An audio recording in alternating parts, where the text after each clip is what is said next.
We have arrived in beautiful Hanoi. I'm so excited to explore this city in the next days. It is busy, it is loud, it is fun, and everything I love about Southeast Asia. The capital city of Vietnam is an energizing blend of vibrant culture, bustling streets, amazing food, and so much history. Luckily, I'll tell you all about the best things to do, see, and try. And guess what? I'm so excited! And if you think I'm exaggerating about this being an amazing city to visit, just look at me being the happiest human alive during the heaviest rain and flooding. I'll tell you all about it now. But first things first, we are visiting the famous Hanoi train street. It runs through a narrow street in the old quarter of Hanoi, surrounded by cafes stacked on 2 floors and houses on either side. But the reason why it became so world famous is this.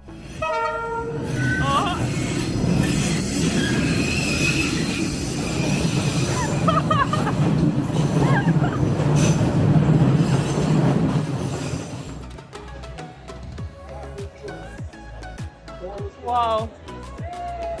Wow! There was just a train passing by. We are here in the street where you have cafes on the road, the shops, and then the train is just going by at specific times. It was so close. We are standing literally like centimeters from the train. It's so cool. It is exactly this close proximity of the train passing through that tiny street that made this spot so popular, as experiencing that unique setup firsthand is very special. Also, walking through train tracks is not something I do daily. And because it is so special to be there, we actually came back multiple times during the day and evening times. Admittedly though, it was not only because of the train, but because of these cute dogs that belong to the cafe owners, and with their permission, we had the best time cuddling with those dogs while having a nice drink. This is the mama. Mama?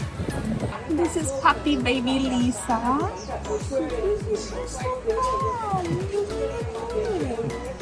Now let's talk about the Hanoi walking street around the Hoan Kiam Lake, which needs to be on your itinerary. We came on a really cool day on the weekend, and apparently on the weekend some of the roads in the old city are closed for walking, and all around here you can buy food, there's music, concerts, and overall it's just this whole vibe of the city of being closed and walkable when usually the traffic is insane. It's pretty cool, and I've never seen something like that before on such a huge scale.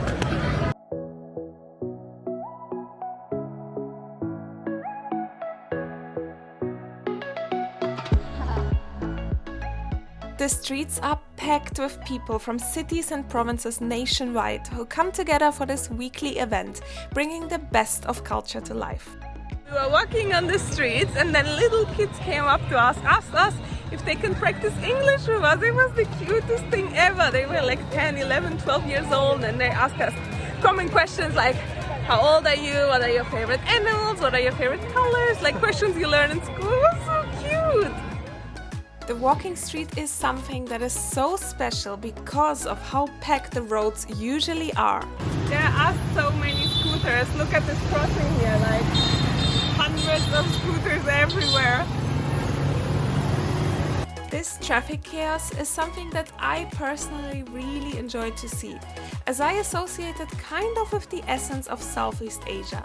And it probably makes sense to the locals, but for me it took some time to take up the confidence to cross roads. You see, the motorcycles won't, on usual occasions, stop for you. Neither will a zebra or a green traffic light really matter in that sense. But crossing the street is also something that has to be learned from the local people. Running on the streets to make it to the other end is the wrong way. Just look at these guys here, calmly crossing in a normal walking speed. Luckily, we quickly got the hang of it though. Super common to walk on the road because there's no space to walk on the sidewalks itself, and basically become part of the traffic. It raises your awareness for cars like crazy. I'm super aware I can cross like a local almost. The reason why there is no space on the sidewalks is because they are usually filled with either parked motorcycles, shops or other kinds of businesses. For example, have you ever seen a barber in the middle of a busy street? I love that! Let's talk about shopping and markets. The Dong Hoan Market is a huge market located in Hanoi's Old Quarter. With a history dating back to the 19th century, the market's impressive three-story structure houses shops selling diverse items. You can find here things that you didn't even think you would need. It's the perfect place to find bargains or do some souvenir shopping. And the streets around the market building, you can't miss out on them. They are full of colorful veggies and fruits being sold, as well as various other street food, or raw fish and meat. And of course, motorcycles flying through the streets, getting their shopping done. It's really something special to walk through here, and all your senses will be occupied processing all that is happening at the same time. Let's talk about something else though. Coffee, and more specifically Vietnamese coffee. First things first, Vietnamese coffee. Very strong coffee with condensed milk.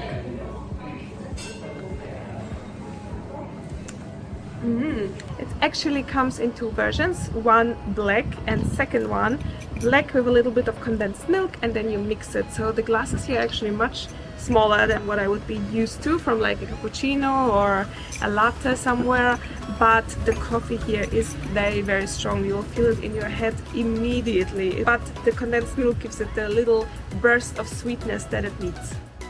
Another famous dish, or more so drink to have, is the egg coffee. Have you heard about it yet or even tried it?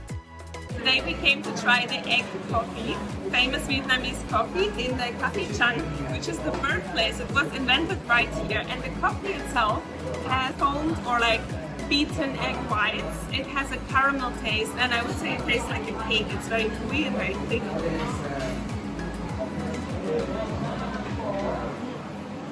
It's like drinking a cake.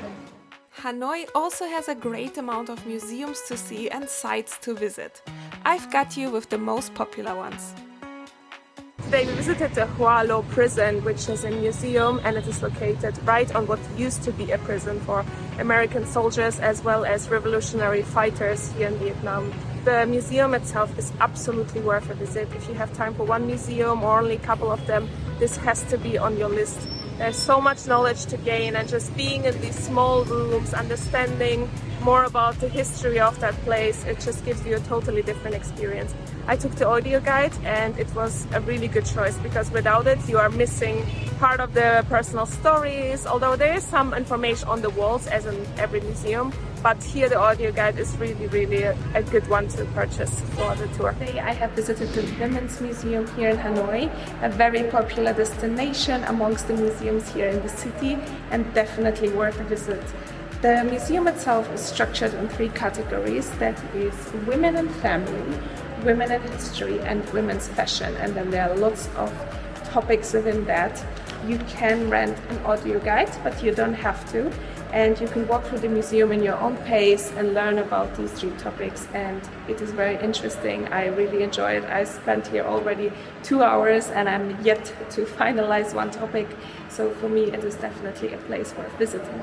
Another cool place to visit in Hanoi is the Temple of Literature, a complex that is dedicated to knowledge and studying and has huge history around that. You can rent an audio guide or walk around and read the signs around here, but overall it's a really nice place to even come and just relax because it has a lot of nature, and from the busy city and all the motorbikes around, this is like a place to relax. And if you're looking for another site in nature, it's right here. If you're walking around the city center and next to the lake in the Old Quarter, then you can find the Ngoc Son Temple over here, which is located on this kind of little island in the middle of the lake, and it is beautiful, full of green nature, and of course the beautiful temple here. And actually it gives you this relaxing, calm and quiet space surrounded by the busy roads with all the motorcycles, so it's just nice to come here and look on the lake and visit the temple.